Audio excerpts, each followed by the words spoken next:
Hello বন্ধুরা, আমাদের SDTV চ্যানেলে আপনাদের স্বাগতম। আমি দীপিকা চলে এসেছি আপনাদের জন্য গীতা এলএলবি সিরিয়ালের আপডেট নিয়ে। ভজনের কলার ধরে গীতার রেগে যায় যে স্পটলাইন পাওয়ার জন্য এইসব কিছু করছিস না, প্রেস মিডিয়া সবাই তোমাকে ঘিরে ধরবে, তুমি খুব নিজেকে মহান মনে করছো। এই যোগ্যতা শুধুমাত্র অগ্নিজিৎ মুখার্জির, আর তারপরে যদি কারো থেকে থাকে সেটাই গীতা এলএলবির। কখনো তুমি যোগ্যতার বাইরে গিয়ে কিচ্ছু করতে পারবে না ভজন মিত্তির। সবসময় ওই কিরণকান্তি ব্যানার্জি দালালি করলেই চলবে না। ওই মানুষটাকে যদি আমি কাছা খুলতে না পারি, রশি দিয়ে টেনে ছিন্ন বিচ্ছিন্ন করতে না পারি, তাহলে আমার নামও গীতা এলএলবি নয়। দেখুন স্যার, পুরো থানাটাকে ঘেরাও করেছে মানুষ। পদ্মরানী দাসের এই কেসটা নানাভাবে সেন্সিটিভ হয়ে উঠেছে। এখন কি করব? স্পেশাল ফোর্স ছাড়া অগ্নিজিৎ মুখার্জিকে তো কোর্টে নেওয়াও যাবে না। তাহলে সেটার ব্যবস্থা করো। অগ্নিকন্যা আপনাকে দেখে লোকে চিৎকার করবে, সেটা কি খুব ভালো লাগবে? যে হাত দিয়ে আপনি পদ্মকে আগলে রাখতেন, সেই হাত দিয়ে এখন অগ্নিজিৎ মুখার্জির মতো একজন খারাপ মানুষকে আপনি আগলানোর চেষ্টা করছেন। আপনার নীতি নৈতিকতা সব কিছু কি শেষ হয়ে গেছে? আপনি এগুলো করতে গিয়ে লোকের কাছে খারাপ হয়ে যাবেন।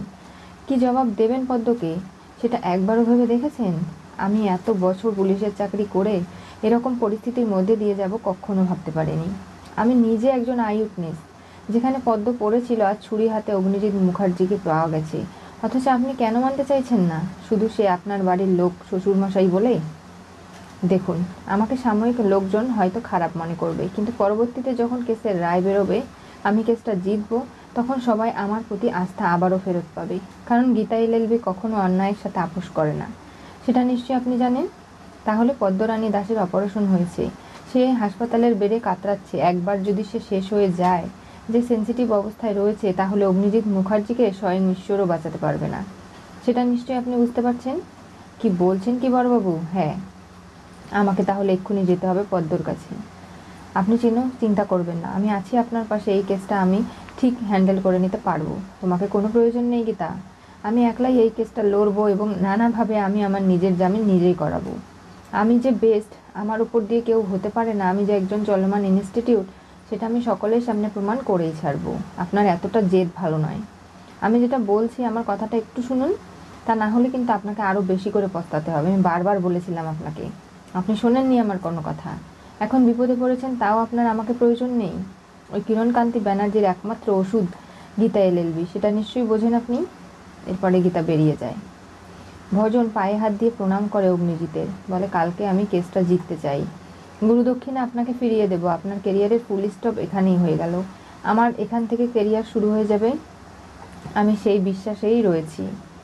একটা কোষে চর বসায় অগ্নিজিৎ মুখার্জি। ঠিক আছে, কাল থেকে আপনার পতন হওয়ার আগেই আমার এই উল্লাস, আমার জীবনের সফলতা নিয়ে আমি নানাভাবে আগ্রহ প্রকাশ করছি। আর এই চরের প্রতিশোধ আপনার কাছ থেকে আমি নিয়েই ছাড়বো, তবে এখন নয়। ভজনও বেরিয়ে যায়। অগ্নিজিৎ খুব কষ্ট পায়, চোখে জল, তার কান্না করছে, আর বলে যে বিশ্বাস করুন পঙ্কজবাবু, আমি পদ্মকে খুন করিনি। আমি এখনও মেয়েদেরকে সম্মান করি। আমার নৈতিকতা বিবেক এখনও জলাঞ্জলি দেইনি।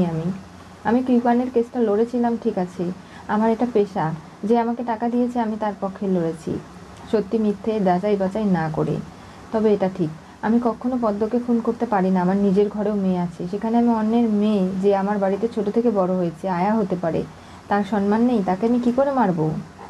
দেখুন অগ্নিজিৎ, এই সমস্ত নাটক আর করবেন না। আমার চুল উঠে গেছে পুলিশের চাকরি করতে করতে এত বছর। আমার সিকচেন বলছে আপনি কোনোভাবেই জামিন পাবেন না। এই কেসটাতে আপনি ফেসে গেছেন। থানা ঘেরাও করেছে মানুষজন। আপনাকে লোকে কিছুদিন পরে হাতে পেলে পিটিয়ে সিধে বানিয়ে ফেলবে।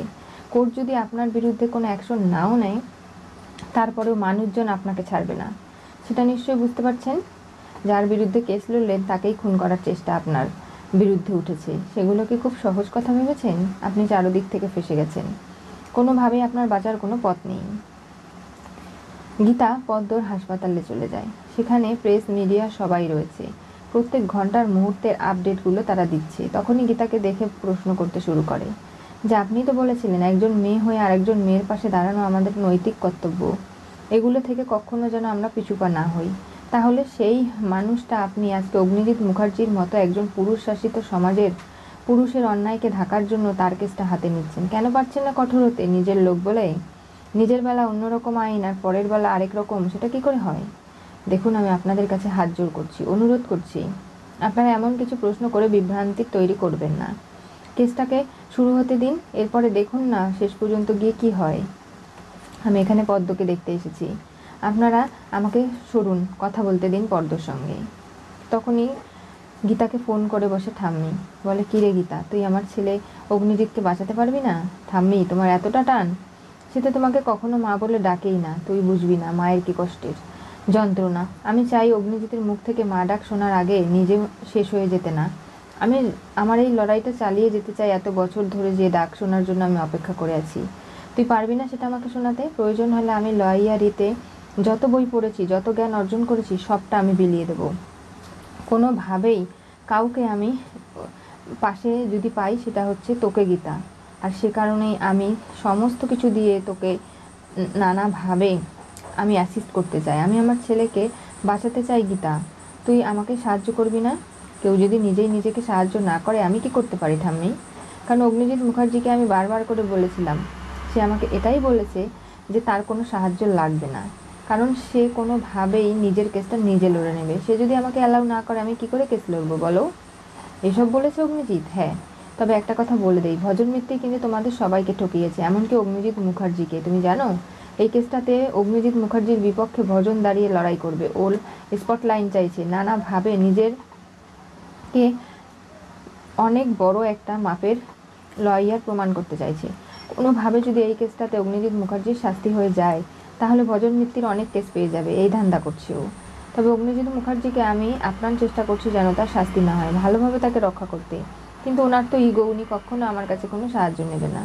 তাহলে আমি কী বা করতে পারি বলো তো? গীতা, তোর কাছে আমি অনুরোধ করছি, তুই আমার ছেলেকে ফিরিয়ে দে, যেভাবেই হোক। আমি জানি অগ্নিজিৎ এই কাজটা করেনি, ওকে চক্রান্তর জালে জড়িয়ে ফেলা হয়েছে। কোর্টে কখন তোলা হবে? কালকেই। সাক্ষ্য প্রমাণ কিছুই জোগাড় করতে পারিনি। আমি এখন পদ্মর কেবিনে ঢুকছি। পদ্ম কাতরাচ্ছে, ওর যে কতটা কষ্ট হচ্ছে। অপারেশন করা হয়েছে, নানাভাবে ওকে সুস্থ করার চেষ্টা করছে ডাক্তাররা, কোনোভাবেই কোনো কিছুতে কিছু করা যাচ্ছে না, কারণ পদ্ম এমনভাবে অসুস্থ হয়েছে, এমন ক্রিটিক্যাল অবস্থা ওর যে বাঁচবে কি না কেউ জানে না। আর একবার যদি পদ্মর কোনো ক্ষতি হয়ে যায় ঠাম্মি, তাহলে অগ্নিজিৎ মুখার্জিকে স্বয়ং ঈশ্বরও বাঁচাতে পারবে না, সেটা নিশ্চয়ই তুমি খুব ভালো করে জানো। আর এলিনকেও ভজন নানাভাবে ঠকানোর চেষ্টা করবে, ওকে কিন্তু সাবধানে থাকতে হবে, তুমি ওকে জানিয়ে দিও আমি পদ্মর কাছে রয়েছি। আমি জানি এখনও কোনো কিছু বলতে পারবে না, তবে তারপরও ওকে দেখতে আসাটা আমার কর্তব্যের মধ্যে ছিল। আমি এক হাত দিয়ে অগ্নিজিৎ মুখার্জিকে আগলে রাখবো, আর এক হাত দিয়ে আমি পদ্মকে আগলাবো। এই দুজনকে সঙ্গে নিয়ে আমি ওই কিরণকান্তি ব্যানার্জির একেবারেই অবস্থা খারাপ করে তুলবো, কোনোভাবে মুখ দেখানোর লাইক রাখবো না তাকে, আর ভজন মিত্তিরকেও। ওরা কি ভেবেছে এরকম একজন নির্দোষ মানুষকে ফাঁসিয়ে ওরা বেঁচে যাবে? সেটা যে কখনো হওয়ার নয়। আমি তাহলে রাখছি ঠাম্মি এখন। আমি একটা খবর পেলাম এলিন। কি সেটা? ভজন নাকি অগ্নিজিৎ মুখার্জির বিরুদ্ধে কেস লড়বে। এটা মানা যায়? ওই নাকি অগ্নিজিৎ মুখার্জিকে ফাঁসানোর জন্য দায়ী কিরণকান্তি ব্যানার্জির সঙ্গে হাত মিলিয়ে এগুলো করেছে। কি বলছো ঠাম্মি তুমি? হ্যাঁ। তখনই ভজনকে ফোন করে বসে এলিন। কি করছো কি তুমি? জেঠুর বিরুদ্ধে গিয়ে কেস লড়বে? হ্যাঁ। আমার এখন যত খুশি তত টাকার প্রয়োজন। এরকম করে তোমার মতো একটা কেন 10টা এলিনকে আমি হারাতে রাজি, যদি আমি টাকা পাই মোটা অঙ্কের। তাহলে তোমাকে নিজের জীবনে ধরে রাখবো কেন ভজন? হ্যাঁ, প্রয়োজন তোমার সাথে আমার বিয়ে ঠিক হয়েছিল, বিয়েটা ভেঙে যাবে, তাতে কি হয়েছে? এরকম টাকা হলে কত মেয়ে পাবো আমি? তোমার কোনো প্রয়োজন নেই এলিন। ফোনটা রেখে দেয়। ঠিক বলেছে গীতা বৌদি, ভজন আমাকে ঠকিয়েছে, জেঠুকে ঠকিয়েছে। ও সত্যি এই পরিবারের একটা খারাপ গোপন শত্রু হিসাবেই চিহ্নিত হয়ে থাকলো। কিরণকান্তি ব্যানার্জি প্রেস মিডিয়াকে বলে যে প্রয়োজন হলে তার দলবলের ছেলেপেলেরা রাস্তাঘাট অবরোধ করবে, গাড়ি ঘোড়া বন্ধ করে দেবে। পদ্মরানী দাস একজন সে বাড়ি গৃহপরিচালিকা বলেই কি তার কোনো সম্মান নেই? সে একটা মানুষ, তার ন্যায় বিচার পাওয়াটা জরুরি, আর সেই বিচার পেতে গেলে যা কিছু করতে হবে সবটাই কিরণকান্তি ব্যানার্জি সাহায্য করবে। তার পাশে ভজন তো রয়েছে, এই কেসটা লড়বে সে। অগ্নিজিৎ মুখার্জির মতো একজন মানুষের করা থেকে কঠিন শাস্তি হওয়া উচিত, আর তার জন্য যা যা করতে হবে সবটাই করবে। আর অগ্নিজিৎ মুখার্জির যত কীর্তি রয়েছে সবগুলো এবার প্রেস মিডিয়া সকলের সামনে তুলে ধরবে এই কিরণকান্তি ব্যানার্জি, তাকে একেবারে ফিনিশ করে দেবে।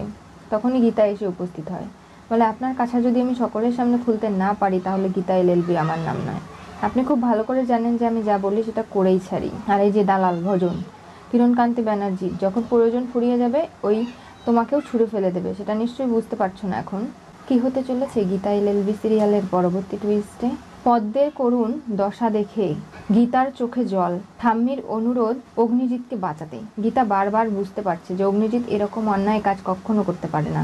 হ্যাঁ, সে রাগী হতে পারে, বদমেজাজি হতে পারে, তাই বলে যে এরকম করে মেয়ের বয়সী একজনকে খুন করবে, কেস যে তার জন্য সেটা হতেই পারে না। কারণ সে জানে আইন, আদালত, পুলিশ কোনো না কোনোভাবে সে ধরা খেয়েই যাবে। ভজন যেভাবে উঠে পড়ে লেগেছে অগ্নিজিৎকে শাস্তি দিয়ে অগ্নিজিতের জায়গাটা নিজে দখল করবে, এতটা লোভী সেই মানুষটাকে এবার গীতা নিজে হাতে শাস্তি দেবে।